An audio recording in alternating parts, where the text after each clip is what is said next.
हरि विष्णु की जय हो। प्रिय भक्तजनों, कैसे हैं आप सभी। मैं नीलम आप सभी का एक बार फिर से आपके अपने चैनल प्रभु भक्ति संगीत में हार्दिक स्वागत करती हूं। आज की वीडियो में हम पुत्राद एकादशी जो कि 10 जनवरी को मनाई जाएगी उसकी कथा का रसपान करेंगे। भगवान विष्णु को खुश करने के लिए पौष पुत्रदा एकादशी का दिन बहुत अच्छा माना जाता है। इस दिन पर व्रत रखते हैं और विभिन्न पूजा अनुष्ठान का पालन करते हैं। ऐसा माना जाता है जो लोग इस व्रत को रखते हैं उन पर भगवान विष्णु की कृपा हमेशा बनी रहती है। साथ ही संतान से जुड़ी सभी मुश्किलें भी दूर होती हैं। हिंदू पंचांग के अनुसार इस साल पौष माह के शुक्ल पक्ष की एकादशी तिथि 10 जनवरी 2025 को मनाई जाएगी। अगर आप पौष पुत्रदा एकादशी पर व्रत कर रहे हैं तो अपने भोजन का पूरा ध्यान दें, क्योंकि यह व्रत को सफल और असफल बनाने में अहम भूमिका निभाता है। बता दें, व्रती को एकादशी के दिन अन्न खाने से बचना चाहिए। इसके अलावा इस तिथि को तामसिक भोजन जैसे मांस, मदिरा, प्याज, लहसुन, मसाले, तेल आदि से भी दूर रहना चाहिए। इस व्रत पर चावल और नमक का सेवन करने से भी बचना चाहिए। ऐसे में अगर आप इस व्रत का पालन कर रहे हैं तो इन चीज़ों का सेवन भूल कर भी ना करें। तो आइए अब हम पुत्रदा एकादशी की कथा का रसपान करते हैं। उससे पहले जयकारा लगाइए। श्री हरि विष्णु की जय हो, माता लक्ष्मी की जय हो, ओम नमो भगवते वासुदेवाय। पुत्रदा एकादशी की कथा भगवान श्री कृष्ण के सम्मुख खड़े होकर श्रीमुख से सभी एकादशी व्रत का महत्व सुनाते हुए धर्मराज युधिष्ठिर ने एक दिन भगवान विष्णु से कहा कि प्रभु, ये कल्याणकारी और महापुण्यदायी कथाएं सुनकर मेरे आनंद की सीमा नहीं है और इन एकादशियों के प्रति मेरी जिज्ञासा बढ़ती जा रही है। प्रभु, अब आप मुझे इस पुत्रदा एकादशी की कथा के भी सुनाने की कृपा कीजिए। इस एकादशी का क्या नाम है, इस व्रत का क्या विधान है और इसमें किस देवता का पूजन किया जाता है और इस दिन व्रत रखने से किन फलों की प्राप्ति होती है। कृपया कर इन सभी का विस्तार पूर्वक वर्णन कीजिए। धर्मराज की बात सुनकर भगवान श्री कृष्ण कहने लगे, धर्मराज, द्वापर युग के आरंभ में ही महिष्मती नाम की एक नगरी थी। उस नगरी में महाजित नाम का एक राजा राज्य करता था। वह पुत्रहीन था, इसलिए वह सदा दुखी रहता था और उसे राज्य, सुख, वैभव सभी कुछ बहुत ही कष्टदायक लगता था, क्योंकि पुत्र के बिना मनुष्य को इस लोक और परलोक दोनों में ही सुख नहीं मिलता। राजा ने पुत्र प्राप्ति के बहुत उपाय किए, किंतु उसका हर उपाय निष्फल रहा। जैसे जैसे राजा महाजीत वृद्धावस्था की ओर बढ़ते जा रहे थे, वैसे वैसे उनकी चिंता बढ़ती जा रही थी।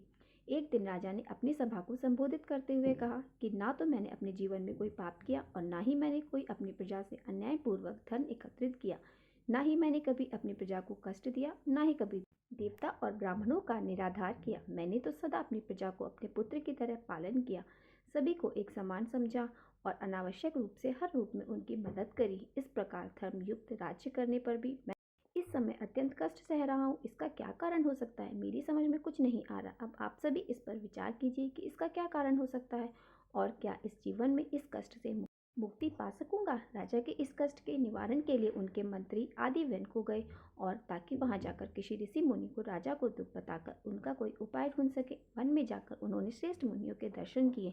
उसे वन में और धर्म के ज्ञात महर्षि लोमिश भी रहते थे। वे सभी जैन महर्षि लोमस के पास गए और उन सभी ने महर्षि को दंडवत प्रणाम किया और उनके सामने जाकर बैठ गए। महर्षि के दर्शन पाकर उन सभी को बड़ी प्रसन्नता हुई। सबने महर्षि से प्रार्थना की, हे देव, हम भाग्यशाली हैं जो आपके दर्शनों का सौभाग्य हमें प्राप्त हुआ। मंत्री की बात सुनकर ऋषि कहने लगे, हे महान मंत्रीवर, आप लोगों की विनम्रता और सादर भाव से मैं अति प्रसन्न हूँ। आप मुझसे यहाँ पर आने का कारण बताइए। मैं आपके कार्य को अपने सामर्थ्य अनुसार अवश्य करूँगा, क्योंकि हमारा शरीर ही परोपकार के लिए बना है। ऋषि के ऐसे मधुर वचन सुनकर मंत्री कहने लगे, ऋषि, आप हमारी सब बातों को जानने में ब्रह्मा जी से भी ज़्यादा समर्थ हैं, इसलिए आप हमारे संदेह को दूर कीजिए। महिष्मती नाम की नगरी के हमारे राजा महाजीत बड़े ही धर्मात्मा और प्रजापालक है। वह प्रजा का पुत्र की तरह धर्म अनुसार पालन करते हैं, किंतु फिर भी वे पुत्रहीन हैं। पुत्रहीन होने का अभी तक कोई कारण पता नहीं चल सका, इसलिए हे मुनिवर, हम आपके पास आए हैं। आपके दर्शन करके हमें पूर्ण विश्वास है कि हमारा दुख अवश्य दूर हो जाएगा, क्योंकि महान पुरुषों के दर्शन मात्र से ही प्रत्येक कार्य की सिद्धि हो जाती है। इसलिए अब आप हमें ये बताने की कृपा कीजिए कि किस विधान से हमारे महाराज पुत्रहीन से पुत्रवान बन सकते हैं। और ऋषिवर, यह आपका हम पर बहुत बड़ा उपकार रहेगा और हमारी प्रजा का आप पर बड़ा उपकार होगा।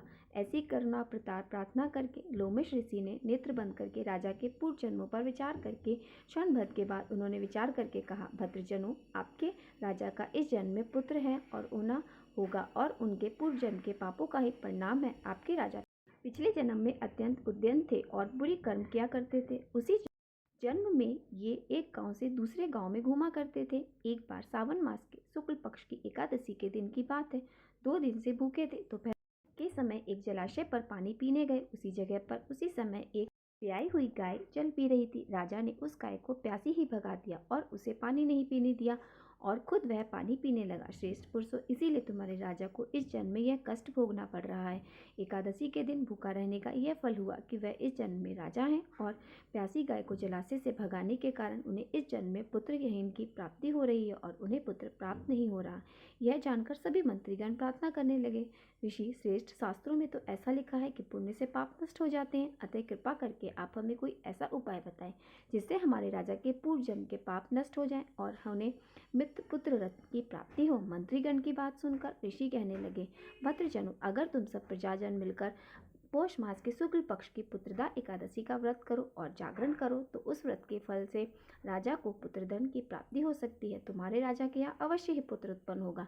राजा के सभी कष्टों का और पापों का नाश हो जाएगा। इस उपाय को जानकर मंत्रीगण सारे सभी प्रसन्न हुए और सभी ने महर्षि को कोटि कोटि धन्यवाद किया और उनका आशीर्वाद लेकर वे सभी अपने राज्य में वापस लौट आए।